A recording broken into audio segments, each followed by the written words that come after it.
All right, everyone. The NABARD annual report. It's an absolute goldmine for competitive exams, right? But let's be honest, it's also incredibly dense. So don't worry, we've done the heavy lifting for you. In this explainer, we are going to crack open the 2024-25 report and pull out all the essential, high-yield insights you absolutely need to know.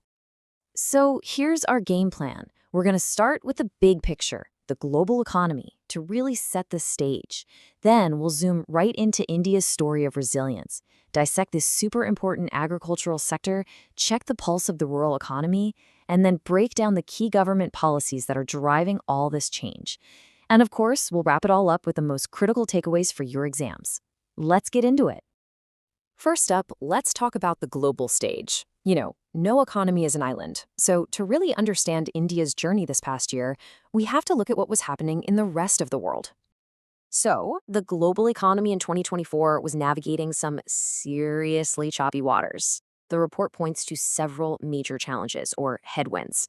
We're talking sluggish growth, all sorts of geopolitical conflicts, and really high levels of public debt. Now, why does this matter for a country like India? Well, it just makes for a tougher environment for things like exports and foreign investment, kind of putting a damper on economic optimism worldwide. In these numbers from the IMF, they tell a really critical story. Yeah, global output kind of held steady at 3.3% in 2024, but the real takeaway here is the forecast for 2025. See that? It's projected to slow down to 2.8%. And this isn't just happening in one place. It's expected across both the big, advanced economies and the emerging ones, which tells us these global challenges, well, they aren't disappearing anytime soon. So with all that uncertainty swirling around the globe, how did the Indian economy hold up? Well, the short answer from the report is remarkably well. Let's dig into why. The big theme for India was one word: resilience. While global markets were struggling, India's growth engine was firing from within. The report points to really strong domestic demand, which was helped along by the government's continued push on capital expenditure. You'll see that as CAPEX. That's basically just big ticket spending on infrastructure like roads and ports. You combine that with healthy company finances, and you've got a really solid foundation for growth. Okay, so words are great, but for your exams, you need the numbers. Let's break down the key figures that really tell this story of resilience. Here it is. This is the headline number you need to remember: 6.5%. That's the projected GDP growth for the fiscal year 2025. And this isn't just a strong number. It basically cements India's place as the fastest growing major economy in the entire world. That's huge. Now, this figure is absolutely critical. The government is aiming for a gross fiscal deficit of 4.4% by fiscal year 2026. This points to a really important policy path, and a key word you have to know for your exams: fiscal consolidation. It's all about making sure the government's finances are stable for the long run by managing its borrowing. Let's quickly tackle another one of those crucial concepts: the current account deficit, or CAD. Simply put, it just means we're importing more stuff than we're exporting. But the key takeaway from the report is that India's CAD was at a manageable, sustainable level. And why does that matter? Because a CAD that's under control is a major sign of a stable economy. All right, let's zoom in now. We're getting to the absolute heart of the NABARD report, the performance of agriculture and all of its related sectors. Now, before we jump into the numbers, let's get a term straight. You're going to see GVA, or gross value added, a lot. For any exam, you need to know that GVA is how we measure a specific sector's contribution to the whole economy. It's just a much more precise way of seeing how much value, say, the farm sector is truly adding. And this chart tells the story perfectly. According to the latest estimates, the GVA for agriculture is expected to grow by a very strong 4.6% in fiscal year 2025. Now, you might notice it's a bit of a dip from the 6.3% we saw last year, but make no mistake, 4.6% is still a very healthy, very robust performance. It really shows the fundamental strength of the sector.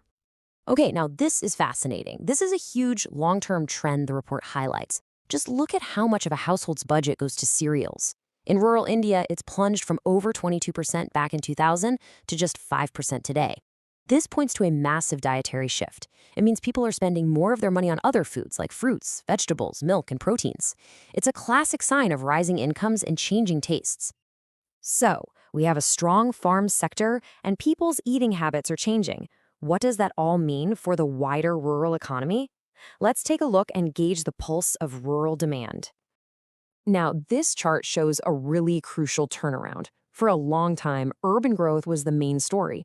But in the second quarter of fiscal year 2025, something big shifted. Rural demand for everyday consumer goods, think soaps, snacks, that kind of stuff, it didn't just grow, it surged to 9.2%, actually overtaking urban demand. This is a powerful, powerful sign of a revival in the rural economy. It means more spending power and confidence at the grassroots level. And that turnaround we just saw is backed up by how people are feeling on the ground. When asked, a massive 79% of rural households said their consumption was stable, and another 16% said it actually went up. With only a tiny sliver reporting a decrease, it just signals this widespread confidence, a very positive sign for the rural economy. So, what's behind this rural transformation? Well, the report shines a light on several key government policies that are really making a difference in the farm sector. Let's break them down. Okay, exam aspirants, listen up. This next part is pure gold for you. We all know memorizing government schemes can be tough, but it's absolutely essential. So, to make your life easier, we've cooked up a simple mnemonic to help you remember 6 of the most important ones mentioned in the report. The phrase you need to lock in your brain is, "My mission is to digitally guard my sure crop." Just say it a few times to yourself. It's related to the topic, so it should be pretty easy to recall. All right, let's decode this piece by piece. Mission stands for 2 schemes that start with MISS. First, the Market Intervention Scheme and Price Support Scheme, that's MISPSS. And second, the Modified Interest Subvention Scheme, or MIS. Next up, digitally, points to 2 tech-focused initiatives, the NAMO Drone DD Scheme and the Digital Agriculture Mission. GUARD is easy, that's for the Credit Guarantee Scheme. And finally, SureCrop leads you straight to the AgriSur Fund for startups. Simple, right? Whew, we've covered a lot of ground. So, let's pull everything together into one final high-yield summary slide. Think of this as your ultimate revision tool from our entire breakdown. Okay, here it is, the whole report in a nutshell. I would seriously recommend pausing here and grabbing a screenshot. You've got your critical data points, 3.3% global growth, 6.5% Indian GDP growth. You've got the key concepts, fiscal consolidation, GVA, and dietary diversification. It sums up that big revival in rural demand with a 9.2% FMCG number, and it's a quick reminder of those key policies. The outlook, still strong for India, but we've got to keep an eye on those global risks. This is the essence of the report for your exams. And that leaves us with a final big picture question to think about. As you continue your preparation, just ponder this. With this rural revival gaining steam, could this sector become the main engine that powers India's ambition to become a developed nation by 2047? Something to think about. Thank you for joining this explainer, and all the very best for your exams.